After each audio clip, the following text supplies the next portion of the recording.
파트 1. 오프닝. 한국인만 모르는 치킨 브랜드와 태국 재벌의 거래. 한 건물에 6년째 세를 살던 임차인이 있습니다. 매달 임대료를 꼬박꼬박 냈고 그 사이 자기 가게를 40개에서 그 이상으로 키웠습니다. 자, 어느 날 이 임차인이 계산기를 두드려 봅니다.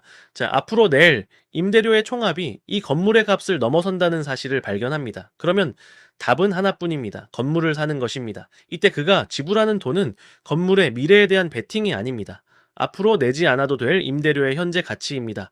그리고 이 거래에서 임차인은 사실상 아무런 실사 위험도 지지 않습니다. 이미 그 건물에서 6년을 살아봤기 때문입니다. 자, 이번에 벌어진 일이 정확히 그것입니다. 다만 등장하는 두 이름이 우리에게 모두 낯설다는 점이 이 딜을 흥미롭게 만듭니다. 자, 먼저 매각 대상인 본촌치킨입니다.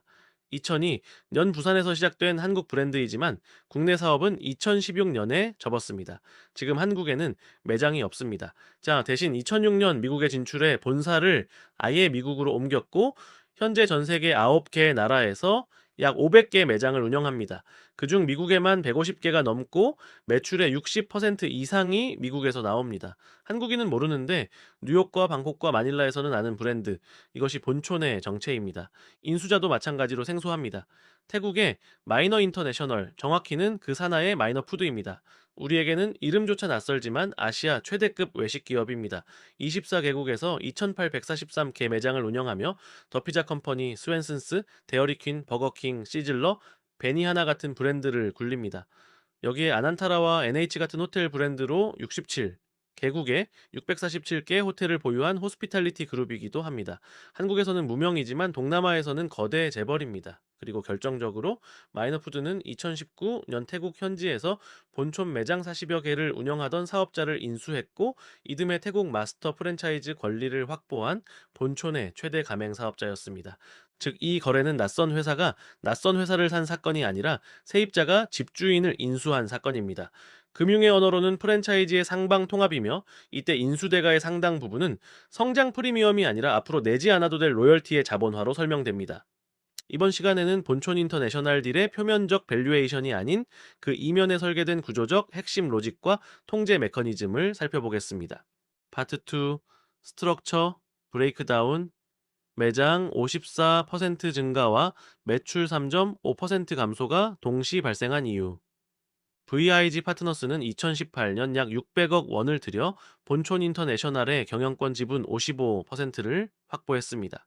인수 당시 글로벌 매장은 325가의 수준이었고 2026년 현재 약 500개입니다. 8년간 54% 증가했으며 연평균으로 환산하면 5.5%입니다. 브랜드는 미국, 태국, 필리핀, 베트남, 미얀마, 대만, 라오스, 캄보디아, 말레이시아까지 9가의 시장으로 확장되었습니다. 여기까지만 보면은 전형적인 성공적 밸류업입니다. 그런데 프랜차이저 본사의 손익을 보면 이야기가 달라집니다. 2025년 매출은 432억 1,900만 원으로 전년 448억 원 대비 3.5% 감소했습니다. 매장은 계속 늘었는데 본사가 걷어들이는 돈은 오히려 줄었다는 뜻입니다. 삼각전 영업이익은 2019년 95억, 2020년 134억, 2021년 118억, 2022년 134억, 2023년 102억, 2024년 111억입니다. 6년간 방향성 없이 진동했습니다. 성장 곡선이 아니라 진동 곡선입니다. 2018년 인수 시점에 77억에서 출발했으니 8년간 연평균 5%대 성장인데 이는 명목 물가 상승률을 겨우 넘어서는 수준입니다. 여기서 구조의 첫 번째 진실이 드러납니다. 이 회사의 사업 모델은 자산 경량형입니다. 매장을 직접 짓지 않고 임차료도 인건비도 원재료비도 부담하지 않습니다. 가맹점이 올린 시스템 매출의 일정 비율로 과금할 뿐입니다. 이론상 이 구조는 폭발적인 영업 레버리지를 가져야 합니다. 신규 매장 하나가 추가될 때 본사가 부담하는 증분 비용은 거의 없으므로 매장이 54% 늘었다면 이익은 그 이상 늘어야 정상입니다. 그런데 8년간 그런 일은 일어나지 않았습니다. 이 사실이 의미하는 바를 정확히 짚겠습니다. 자산 경량형 모델은 위험을 회피하는 구조가 아니라 통제권을 포기하는 구조입니다.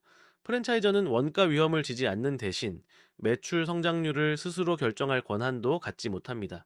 매장을 열지 말지, 언제 몇 개를 열지, 어느 상권에 들어갈지는 전부 가맹 사업자가 결정합니다. 본사는 그 결과를 받아 적을 뿐입니다. 이익풀은 본사에 귀속되지만 그 이익풀의 크기를 키우는 손잡이는 남의 손에 있습니다. 본촌에 팔려는 이 명제의 실증 데이터입니다. 그리고 그 손잡이를 가장 세게 쥐고 있던 주체가 이번 인수자입니다. 마이너푸드는 시스템 매출 기준 본촌 최대의 마스터 프랜차이즈였습니다. 다시 말해 본촌이라는 회사의 이익 풀 중 가장 큰 조각을 만들어내던 주체가 이제 그 이익 풀 자체를 사버린 것입니다. 여기서 발생하는 차익은 실사 리스크가 없습니다. 미래 성장을 맞춰야 얻어지는 수익이 아니라 오늘부터 내지 않게 되는 비용이기 때문입니다. 공시에 적힌 즉시 이익 기여라는 표현의 실체가 이것이라고 저는 판단합니다. 거래 구조를 보겠습니다. 마이너 인터내셔널은 자회사인 싱가포르 소재의 지주사를 통해 본촌 인터내셔널 지분 100%를 인수합니다. VIG의 55%와 창업자 서진덕 측의 45%를 함께 가져가는 구조입니다. 공시된 마이너푸드의 순투자액은 5천만 달러, 약 16억 5천만 바트이며 종결일 기준 기초자산 가치에 따라 조정됩니다. 재원은 금융기관 차입입니다. 그런데 여기에 두 번째 층이 있습니다. 마이너푸드는 단독으로 사지 않았습니다.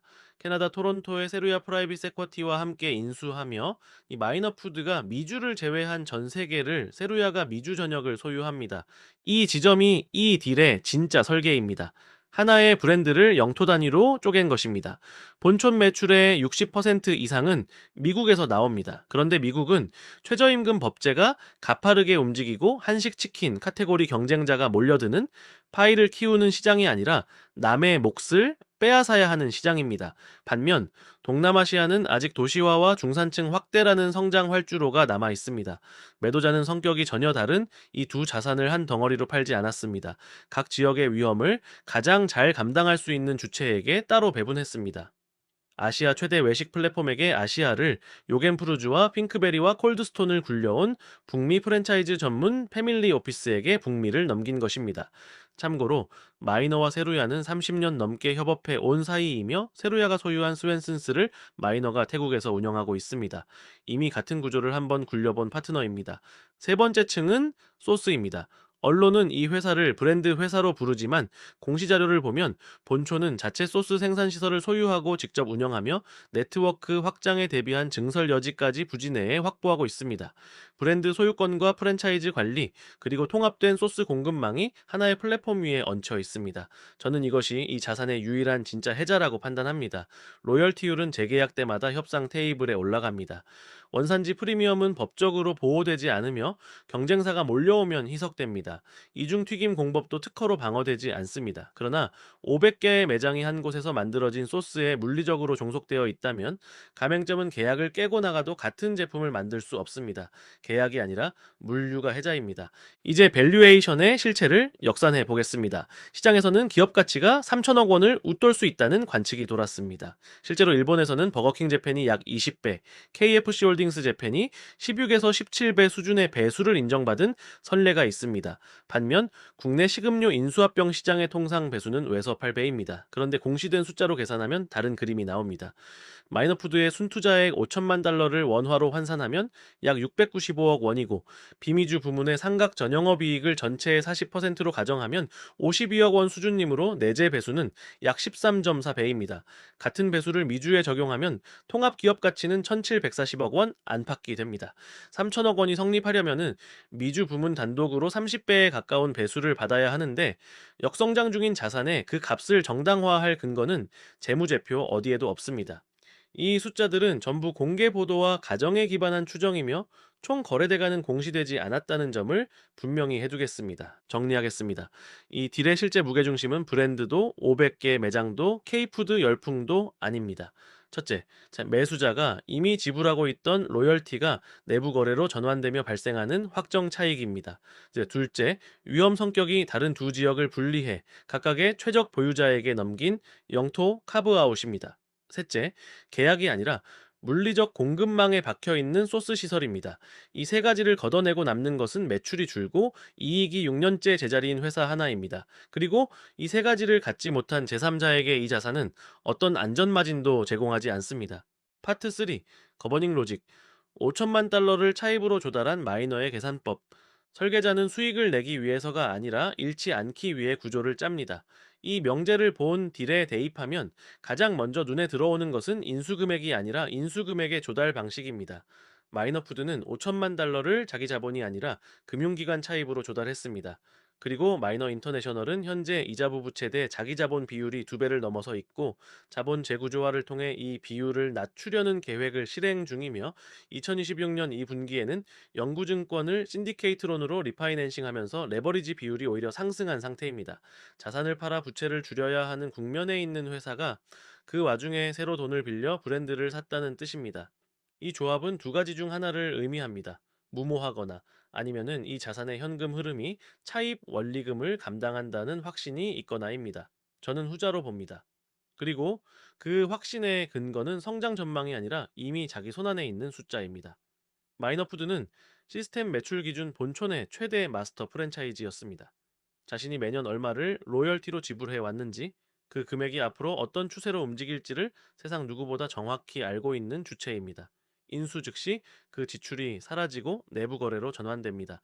다시 말해 차입 원리금의 상환 재원 중 상당 부분이 신규 성장이 아니라 기존 비용의 소멸에서 나옵니다. 이것은 베팅이 아니라 정산입니다. 자, 여기서 이 구조의 첫 번째 하방 통제가 드러납니다. 자, 통상의 인수합병에서 매수자는 정보 비대칭이라는 근본적 위험을 안고 들어갑니다.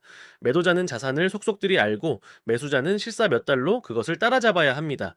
진술 및 보장, 특별 배상, 에스크로, 워런티 보험 같은 계약 장치가 존재하는 이유가 바로 이 비대칭을 메우기 위해서입니다. 그런데 마이너푸드는 이 자산을 6년간 직접 운영해 본 당사자입니다. 제품이 팔리는지, 소스 공급이 안정적인지, 브랜드가 현지에서 통하는지를 계약서가 아니라 자기 손익계산서로 검증한 상태입니다. 실사 위험 자체를 구조적으로 제거하고 들어간 셈입니다. 저는 이것이 이 딜에서 가장 강력한 원금 방어 장치라고 판단합니다. 두 번째 하방 통제는 영토 분할입니다. 이 부분을 다시 짚겠습니다. 본촌 매출의 60% 이상은 미국에서 나옵니다. 상식적으로 인수자라면 가장 큰 조각을 가져가려 할 것입니다. 그런데 마이너푸드는 그 가장 큰 조각을 세루야 프라이빗 에쿼티에 넘기고 미주를 제외한 나머지만 가져갔습니다. 이것을 소극적 선택으로 읽으면 안 됩니다. 미국은 최저임금 법제가 계속 위로 움직이고 한식 치킨 카테고리 신규 진입자가 몰려드는 시장이며 무엇보다 프랜차이저 매출 역성장의 진원지일 가능성이 가장 높은 지역입니다. 반면 태국, 필리핀, 베트남, 말레이시아는 마이너푸드가 24개국 2,843개 매장을 굴리며 이미 부동산, 물류, 인허가, 인력, 인프라를 깔아둔 자기 앞마당입니다. 즉 마이너푸드는 자신이 통제할 수 있는 위험만 인수하고 통제할 수 없는 위험은 다른 소유주에게 넘긴 것입니다. 이 구조를 다르게 표현하면 이렇습니다. 이 딜은 하나의 자산을 두 개의 리스크 트렌치로 쪼갠 것입니다. 성장 활주로가 남아있고 운영 역량으로 통제 가능한 아시아 트렌치, 그리고 성숙했으며 외부 변수 노출이 큰 미주 트렌치입니다. 그리고 각 트렌치를 그 위험을 감내할 능력이 있는 주체에게 배분했습니다. 자본 구조에서 시니어와 에쿼티를 나누는 논리와 정확히 동일한 사고이며 다만 나누는 기준이 자본의 순위가 아니라 질이라는 점만 다릅니다. 그리고 이 분할이 가능했던 배경에는 마이너와 세루야가 30년 넘게 이어온 관계, 그리고 세루야가 소유한 스웬슨스를 마이너가 태국에서 운영해온 선례가 있습니다. 브랜드 소유주와 지역 운영자를 분리하는 구조를 이미 한번 굴려본 파트너끼리의 거래라는 뜻입니다. 세 번째 하방 통제는 가격 조정 조항입니다. 공시는 최종 가격이 종결일 기준 기초자산 가치에 따라 조정된다고 명시하고 있습니다. 계약 체결과 거래 종결 사이에 자산 가치가 훼손되면 그만큼 지불 금액이 깎이는 구조입니다. 규모가 작은 딜에서 이런 조항이 명시적으로 공시된다라는 것은 매수자가 이 자산의 현금 흐름 변동성을 알고 있으며 그것을 계약으로 흡수하려 했다라는 신호로 읽힙니다. 자, 그렇다면 반대편, 즉 매도자의 하방 통제는 무엇이었는지도 봐야 합니다. VIG는 지분 55%를 팔았고 창업자 측 45%가 함께 넘어가면서 거래 대상은 사실상 지분 100%가 되었습니다. 여기에 언아웃도 없고 매도자 잔류 지분도 공시상 확인되지 않습니다. 완전한 클린 엑시트입니다. 게다가 VIG는 보유기간 중 배당과 자본 재조정을 통해 이미 일부 자금을 회수한 상태에서 이번 매각으로 사이클을 닫았습니다. 즉 매도자는 잔여 위험을 100% 이전했습니다. 냉정하게 말하면 이 딜에서 하방을 가장 완벽하게 방어한 주체는 매수자가 아니라 매도자입니다. 여기서 이 구조의 성격이 명확해집니다. 이 딜은 엑시트 내러티브, 즉 나중에 누구에게 얼마에 팔 것인가에 대한 설계가 대단히 빈약합니다. 삼각 전영업이익이 100억 원대 초중반, 달러로는 900만 달러 남짓인 자산은 대형 재무적 투자자의 투자 하한에 미달합니다. 게다가 브랜드가 두 소유주로 쪼개진 이상 나중에 하나로 묶어 파는 일도 두 소유주의 동시 합의가 필요합니다. 회수 경로는 사실상 마이너 그룹의 식품 부문 상장에 포트폴리오 구성 요소로 편입되거나 세루야가 북미 프랜차이즈를 롤업해 일괄 매각하거나 로열티 현금 흐름을 유동화하는 정도로 제한됩니다. 자, 그럼에도 이 구조가 성립한 이유는 단순합니다. 이 구조는 어떻게 팔 것인가가 아니라 어떻게 잃지 않을 것인가에 극도로 치중해 설계되었기 때문입니다. 확정된 로열티 소멸분이 원금을 갚고 통제 가능한 지역만 인수해 하방을 막고 실사 위험은 6년의 운영 경험으로 제거하고 잔여 변동성은 가격 조정 조항으로 흡수합니다. 상방은 열려 있지 않지만 하방은 여러 겹으로 닫혀 있습니다. 설계자가 무엇을 두려워했는지는 그가 무엇을 방어했는지를 보면 알 수 있습니다. 이제 이 구조의 뇌관을 짚겠습니다. 네, 첫 번째 뇌관은 해자와 취약점이 물리적으로 같은 지점에 있다는 사실입니다. 앞서 이 자산의 유일한 진짜 해자가 자체 소스 생산 시설이라고 말씀드렸습니다. 500개의 매장이 한 곳에서 만들어진 소스에 종속되어 있기에 가맹점은 계약을 깨고 나가도 같은 제품을 만들 수 없습니다. 그런데 이 명제를 뒤집으면 그대로 위험이 됩니다. 그 한 곳에 화재나 위생사고나 공급 중단이 발생하면 500개 매장이 동시에 멈춥니다. 단일 실패점입니다. 보험으로 재산 손실은 물을 수 있지만 브랜드 신뢰는 보상되지 않습니다. 그리고 네트워크가 커질수록 이 시설의 생산 능력이 성장의 물리적 상한으로 작동하며 증설하는 순간 자산 경량형이라는 서사 자체가 깨집니다. 두 번째 뇌관은 하나의 브랜드에 두 명의 주인이 생겼다는 사실입니다. 법적으로는 미주와 미주외가 깔끔하게 나뉘었습니다. 그러나 소비자의 인식 속에서 본초는 하나입니다. 미국에서 식품 안전사고가 터지면 방콕과 마닐라의 매출이 함께 흔들립니다. 법적 분리가 평판 위험을 분리해주지는 않습니다. 더 근본적인 문제는 제품 표준과 소스 레시피와 상표 방어의 최종 결정권이 어디에 있는지가 공시상 드러나지 않는다는 점입니다. 현재 이 공백을 메우는 것은 마이너와 세루야의 30년 관계라는 신뢰 자본입니다. 그러나 신뢰에는 계약적 강제력이 없습니다. 그리고 세루야는 재무적 성격의 투자자입니다. 언젠가 미주 지분이 제3자에게 넘어가는 순간 신뢰 자본은 소멸하고 계약서만 남습니다. 그 계약서에 무엇이 적혀 있는지가 이 브랜드의 장기 운명을 결정합니다. 세 번째 뇌관은 나머지 마스터 프랜차이지들의 심리입니다. 필리핀과 베트남의 가맹 사업자 입장에서 이번 사건은 이렇게 읽힙니다. 내 최대 경쟁 운영사가 내 프랜차이저의 주인이 되었다. 신제품 우성원, 마케팅 분담금 배분, 신규 지역 할당에서 이해상충 우려가 생기는 것은 자연스러운 일입니다. 이 불신은 재계약 협상 테이블에서 로열티율 하방 압력으로 나타납니다. 그리고 이 모든 위험이 만나는 지점은 하나입니다. 순증 점포 수입니다. 원재료가 상승도, 미국 최저임금 인상도, K푸드 테마 소멸도, 가맹점 불신도 서로 다른 경로를 거치지만 결국 출점 중단이라는 동일한 결과로 수렴합니다. 그리고 순증이 마이너로 전환되는 순간 로열티와 소스 매출이 함께 정체하고 성장 서사가 사라지며 적용 배수가 13,100원에서 국내 식음료 중어인 외서 8배로 미끄러집니다. 동일한 이익 130억 원 기준으로 기업 가치가 1,690억 원에서 845억 원으로 반토막 난다는 뜻입니다. 그리고 규모가 작은 자산이 성장성마저 이르면 매수자 풀 자체가 소멸해 회수 경로가 닫힙니다. 이 자산의 위험은 분산되어 있지 않습니다. 단 하나의 변수를 축으로 도는 자기 강화 루프입니다. 파트 4 신디케이트 애플리케이션, 자본 없이 훔치는 로열티 내부화와 영토 분할. 이제 이 거대한 구조를 개인의 판으로 끌어내리겠습니다. 5천만 달러도 없고 24개국 2843개 매장도 없고 30년 된 파트너도 없는 사람이 이 딜에서 무엇을 훔칠 수 있는지가 이 영상의 존재 이유입니다. 결론부터 말씀드리면 훔쳐야 할 것은 돈이 아니라 세 개의 로직입니다. 첫째, 지불하던 비용을 자산으로 전환하는 로열티 내부화. 둘째, 통제 가능한 위험만 골라 인수하는 영토 분할. 셋째, 계약이 아니라 물리적 공급망에 해자를 박아두는 소스 전략입니다. 이 셋은 전부 자본이 아니라 위치 선정의 문제이며 자본이 없는 사람일수록 오히려 더 정교하게 실행할 수 있습니다. 만약 제가 제 개인 딜룸을 짓는다면 첫 번째로 훔칠 것은 로열티 내부화의 순서입니다. 마이너푸드가 본촌을 인수할 수 있었던 이유는 돈이 많아서가 아닙니다. 자, 6년간 최대 마스터 프랜차이즈로서 그 브랜드의 이익풀 중 가장 큰 조각을 직접 만들어냈기 때문입니다. 즉, 소유하기 전에 먼저 운영했습니다. 이 순서가 핵심입니다. 대부분의 사람은 판을 만들려면 먼저 자본을 모아 플랫폼을 사야 한다라고 생각합니다. 반대입니다. 남의 플랫폼 위에서 가장 큰 트래픽과 매출을 만드는 사람이 되면 그 플랫폼은 결국 협상 테이블로 내려옵니다. 남의 커뮤니티에서 가장 활발한 기여자가 되고, 남의 마켓플레이스에서 최대 판매자가 되고, 남의 뉴스레터에서 가장 많이 인용되는 필자가 되는 것입니다. 그 위치에 도달하는 순간 여러분이 그 플랫폼에 지불하던 수수료의 총합이 그 플랫폼의 인수 가격을 정당화합니다. 이것이 자본 없는 사람이 소유권을 획득하는 유일하게 재현 가능한 경로입니다. 두 번째로 훔칠 것은 영토 분할, 즉 통제 가능한 위험만 인수하는 규율입니다. 마이너푸드는 매출의 60%가 나오는 미국을 포기하고 나머지를 택했습니다. 가장 큰 조각이 아니라 자기가 이길 수 있는 조각을 고른 것입니다. 개인의 판에서 이 로직은 이렇게 번역됩니다. 시장 규모가 가장 큰 영역이 아니라 여러분이 이미 인프라를 깔아둔 영역에서 시작하십시오. 그리고 나머지는 그 위험을 감당할 수 있는 파트너에게 명시적으로 넘기십시오.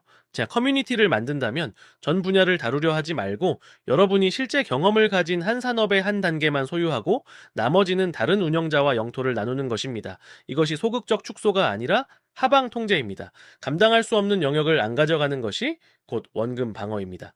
세 번째로 훔칠 것은 소스입니다. 본촌의 로열티율은 재계약 때마다 협상 대상이지만 소스 공급은 협상 대상이 아닙니다. 나가도 같은 제품을 못 만들기 때문입니다. 여러분의 판에서 소스에 해당하는 것이 무엇인지를 찾아야 합니다. 계약서로 묶어둔 관계는 계약 만료일에 풀립니다. 그러나 상대의 작업 흐름 안에 물리적으로 박혀 있는 것은 계약과 무관하게 풀리지 않습니다. 여러분만 가진 데이터셋, 여러분이 만든 템플릿과 포맷, 여러분을 거쳐야만 접근 가능한 사람들의 목록 같은 것들입니다. 핵심 판별 기준은 하나입니다. 상대가 여러분을 떠나기로 결심한 다음 날, 그가 처음부터 다시 만들어야 하는 것이 있는가입니다. 그것이 없다면 여러분은 해자가 아니라 편의를 제공하고 있는 것입니다. 네 번째로 훔칠 것은 실사 위험 제거의 방법론입니다.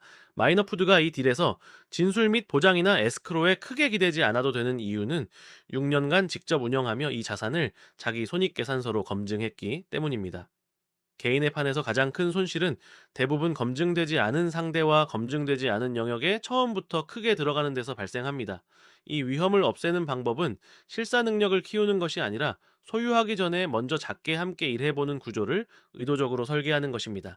자, 파트너십을 맺기 전에 소규모 공동 프로젝트를 한번 돌리고, 사람을 채용하기 전에 유료 과제를 한번 맡기고, 사업을 확장하기 전에 그 시장에서 최소 단위로 한번 팔아보는 것입니다. 계약서로 위험을 전가하는 것보다 정보 비대칭 자체를 소멸시키는 것이 언제나 더 강력합니다. 다섯 번째로 훔칠 것은 매도자의 태도입니다. 저는 이 딜에서 하방을 가장 완벽하게 방어한 주체가 VIG라고 말씀드렸습니다. 보유 기간 중 배당과 자본 재조정으로 이미 일부를 회수했고, 마지막에 지분 100%를 넘기며 자녀 위험을 전량 이전했습니다. 이 규율이 개인에게 주는 교훈은 명확합니다.